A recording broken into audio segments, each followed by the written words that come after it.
আসসালামু আলাইকুম, welcome back to my channel. আশা করি যে যেখান থেকে আমার ব্লগটি দেখছেন সবাই অনেক বেশি ভালো আছেন। আমি আল্লাহর রহমতে আপনাদের দোয়ায় অনেক বেশি ভালো আছি।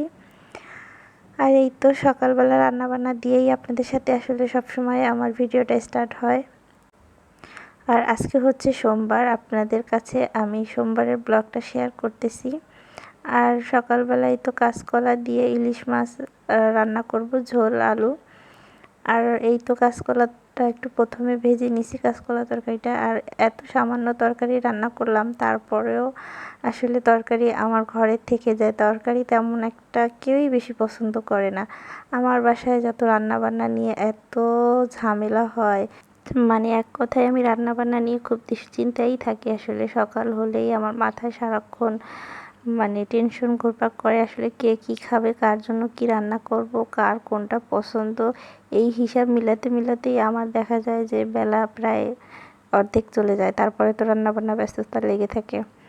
যাই হোক, সব রকম মশলা দেওয়ার পরে এখন এই তো মাছটা দিয়ে ভালো মতো একটু কষায় নিচ্ছি। আসলে আপনারা কে কেমন করে রান্না করেন আমাকে কমেন্টে অবশ্যই জানাবেন।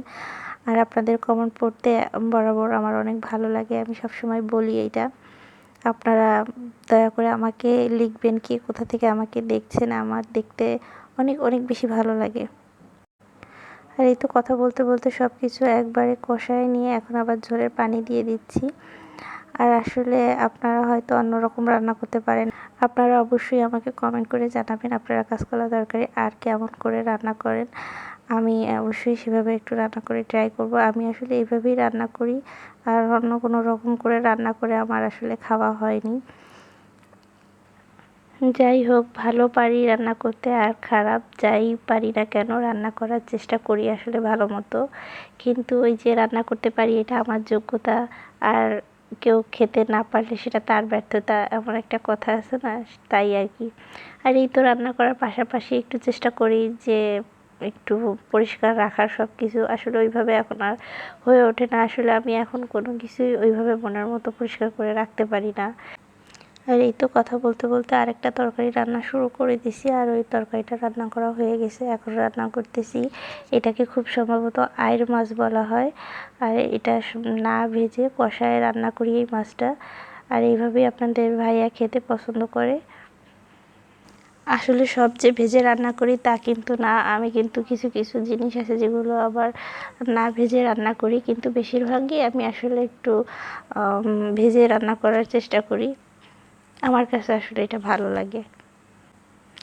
আর এই তো এখানে সব রকম মশলা দিয়ে একটু তেজপাতা, তারপরে শাল, এলাচ এগুলো দিয়ে তারপরে ভালো করে একটু কষায় তারপরে ঝোলের পানি দেব। এই মাছটা আমি এইভাবে রান্না করি। আর এই তো এই মাছটা এই মাত্র এই কয় পিসই রান্না করতেছি, কারণ আমি খাই না, আপনাদের ভাইয়াই খায়। আর এই তো রান্নার ফাঁকে আবার ওদের দুই ভাইকে একটু ভিডিও করলাম, দুইজন সুন্দর মতো টিভি দেখতেছে। আর এটা হলো আমাদের বাসার সামনে জবা ফুল গাছ, এত সুন্দর জবা ফুল ফোটে, আপনাদের সাথে ভাবছি শেয়ার করব, কিন্তু এসে দেখি একটা ফুলও নেই। আর আগের দিন দেখে গেছিলাম, সকালবেলা দেখে গেছিলাম যে অনেক সুন্দর লাল ফুলগুলো ফুটে আছে, পরে আসলাম দেখি আর ফুল নেই। আর এই তো আমার বাবা সব কাজে তার থাকা দরকার আছে। আর এই তো বেগুন পাড়ার সময় সে বেগুন নিয়ে খেলা শুরু করে দিছে, এখন আবার একটু কি জানি খাচ্ছিল, এখন আমার আসলে মনে নেই। আর এই তো বেগুন নিয়ে সে খেলা করতেছে। আর এই তো আজকের ভিডিওটা এই পর্যন্ত। ভালো লাগলে লাইক কমেন্ট শেয়ার করে আমার পাশে থাকবেন। আসসালামু আলাইকুম।